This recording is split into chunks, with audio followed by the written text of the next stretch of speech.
আজকের গল্প এক অন্য রকম ভালোবাসা। ওরে তাড়াতাড়ি কলার কাঁদিটা নিয়ে আয়, ওরা কতক্ষণ দাঁড়িয়ে থাকবে। কিভাবে বরণডালা সাজাস জানি নে বাপু, ছেলেটা আমার কখন থেকে বউ নিয়ে বাইরে দাঁড়িয়ে আছে। অপেক্ষার অবসান ঘটিয়ে শঙ্খধ্বনি উলুধ্বনির মাধ্যমে বরণ করে একমাত্র ছেলে ও ছেলের বউকে ঘরে তুললেন সাবিত্রী দেবী। চোখে একরাশ রঙিন স্বপ্ন নিয়ে শ্বশুরবাড়িতে পা রাখল সুদেষ্ণা। নিতান্তই মধ্যবিত্ত পরিবারের মেয়ে, এসে শ্বশুরবাড়ি এসে এমন রাজকীয় আয়োজন দেখে প্রথমে সে একটু ঘাবড়ে গিয়েছিল, কিন্তু শুভু কাকিমা অর্থাৎ তার শাশুড়িমা তাকে একেবারে আপন করে নিয়েছেন। স্নান করে শাড়ি পাল্টে নিজের ঘরে এসে বসে সুদেষ্ণা।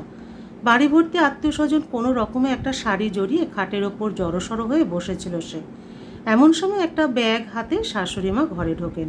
শোন, আর কিন্তু কাকিমা বলবি না, এবার কিন্তু মা বলবি, নইলে কিন্তু ভীষণ বকা খাবি। আচ্ছা কাকি, মানে মা। আর শোন, আজ রাতে তোর সঙ্গে আমার দিদির 2 মেয়ে শোবে।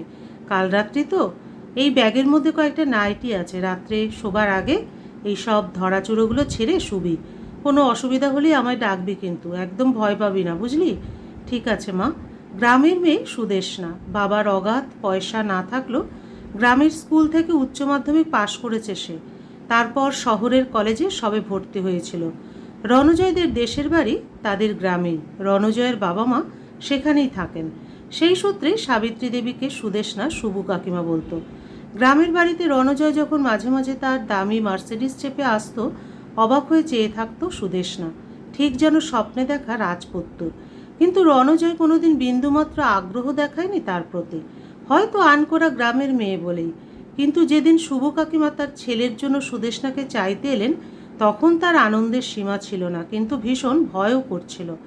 সে পারবে তো অমন একটি উচ্চশিক্ষিত ছেলের সঙ্গে মানিয়ে নিতে? কিন্তু এ বাড়িতে আসা অবধি শাশুড়ি মায়ের ব্যবহারে আর আত্মীয় স্বজনের আন্তরিকতায় তার ভয়টা অনেকখানি কেটেছে। বড় ভালো তার ননদ দুটো। কাল প্রায় সারা রাতি গল্প করে কেটে গেছে তার, কিন্তু পরদিনের ভাত কাপড়ের অনুষ্ঠানের জন্য তারা শেষ পর্যন্ত অনিচ্ছা সত্ত্বেও ঘুমিয়েছে। বল রণ বল, পেটে ভাত পিঠে কিল। না কেন মাসিমণি, পিঠে কিল কেন? ওরে বলতে হয় এটা বল। না ওসব বলবো না। ও বাবা, দাদার এখনই এই অবস্থা? জানো তো বৌদি, দাদা বিয়ে করতে যাওয়ার সময় কিছুতেই বলেনি মা তোমার জন্য ঝি আনতে যাচ্ছি। যত সবাই বলছে এটা নিয়ম বলতে হয় বল, দাদা বললই না, বললে আমি আমার বউ আনতে যাচ্ছি। আজ রাতের পর যে কি হবে আমরা সেটাই ভাবছি। তা পিঠে কিল না দিয়ে কি দিবি দাদা? দুষ্টু বন্ধুটো ফোড়ন কাটতে থাকে। পিঠে দেখা যাক, পিঠে কি দেওয়া যায়। এই বলে ঠোঁটে মিষ্টি একটা হাসি এঁকে নিজের বলিষ্ঠ হাতটা সুদেষ্ণার কাঁধে রাখে রণজয়। লজ্জায় আমূল কেঁপে ওঠে সুদেষ্ণা। হাতটা বোধহয় একটু বেশি জোরে চেপে দিয়েছিল রণজয়। একবার কোঁকিয়ে ওঠে সে। বোধহয় বুঝতে পেরে রণজয় আলতো করে তার কাঁধে হাত রাখে। এক গভীর ভালোবাসায় সুদেষ্ণার অন্তর কানায় কানায় পূর্ণ হয়। রিসেপশনের দিন সারা সন্ধ্যের ধকলের পর যখন সে নিজের ঘরে পা রাখে, নিজের ঘরকেই চিনতে পারে না সে। সারা ঘরে সুগন্ধি মোমবাতি জ্বলছে, আর সেই সঙ্গে গোলাপের গন্ধে এক মায়াবী পরিবেশের সৃষ্টি হয়েছে। নিজে ফ্রেশ হয়ে রণজয়ের জন্য অপেক্ষা করতে থাকে সুদেষ্ণা। সে কোনোদিন ভাবেনি যে স্বপ্নের পুরুষকে সম্পূর্ণ নিজের করে পাবে। আজ তাদের জীবনের প্রথম রাত। রাত তখন প্রায় 3টে। কোনো রকমে বিছানা থেকে নেমে কাঁপতে কাঁপতে বাথরুমের দিকে যায় সুদেষ্ণা। বিছানার চাদরটাকে কোনো রকমে গায়ে পেঁচিয়ে নিয়েছে সে।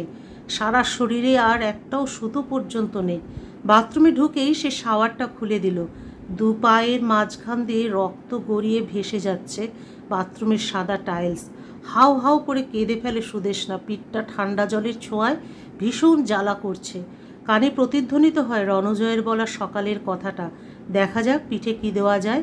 নখের আঁচড়ে সারা বুক, পিঠ, ফালা ফালা তলপেটে অসহ্য যন্ত্রণা। গত 2 ঘন্টা ধরে যে নারকীয় অত্যাচার হয়েছে তার ওপর তার প্রভাব যতটা না শরীরে পড়েছে তার দ্বিগুণ পড়েছে মনের ওপর। পাড়ার বৌদিদের কাছে, বন্ধুদের কাছে প্রথম রাতের অনেক গল্প শুনেছিল সে, তাই নিজেও এই রাতটাকে নিয়ে অনেক স্বপ্নের জাল বুনেছিল। স্বপ্নেও ভাবেনি সুদেষ্ণা এমন বিভীষিকাময় হবে সেই রাত। প্রায় আধ ঘন্টা পর যখন ভিজে চুলে গায়ে একটা তোয়ালে জড়িয়ে সে বেরিয়ে আসে, তখনও লণ্ডভণ্ড বিছানায় অকাতরে ঘুমোচ্ছে মদ্যপ রণজয়। সারা ঘরে ছড়িয়ে রয়েছে শাড়ি, ব্লাউজ, অন্তর্বাস, নিবন্ত। মোমবাতিগুলো থেকে বেরোচ্ছে কেমন একটা পোড়া গন্ধ। মাস 6 পর শুনি আজ সন্ধ্যাবেলা একটু রেডি হয়ে থেকো বেবি, তোমাকে নিয়ে বসের প্রাইভেট পার্টিতে যাব। দুপুরে পার্লার থেকে স্ট্রেটনিং টাচআপ করিয়ে নিও, আর ব্ল্যাক স্লিভলেস ব্লাউজটার সঙ্গে ওই ট্রান্সপারেন্ট ব্ল্যাক শাড়িটা পরবে, ওটাতে তোমাকে খুব সেক্সি লাগে। এটাই লাস্টবার, প্রমিস বেবি। একবার বসকে খুশি করে দাও, তাহলে গোয়ার বাংলোটা একেবারে কনফার্ম হয়ে যায়। প্লিজ রনো, আমি আর পারছি না। কেঁদে ফেলে সুদেষ্ণা। তোমায় ভালোবেসে তোমার সঙ্গে ঘর করতে চেয়েছিলাম, কিন্তু তুমি তো আমাকে বাজারে নামিয়ে এনেছো রনো। বেশি বড় বড় বাতেলা দিবি না, ভারী সতীলক্ষ্মী বউ আমার। 3 BHK ফ্ল্যাটের প্রত্যেকটা ঘরে এসি, এতগুলো এমনিটিস মেনটেন করা, তোর জিম, তোর সুইমিং, তোর পার্লার, তোর কিটি পার্টি, এত পজ লাইফ লিড করছিস, তার খরচ কি তোর ভিখারি বাপ এসে দিয়ে যাবে? আমি তো এসব কিছু চাইনি রনো। তুমি বলতে নিজেকে ফিট রাখো, সুন্দর রাখো, পার্লারে যাও, জিমে যাও, নিজেকে সাজাও।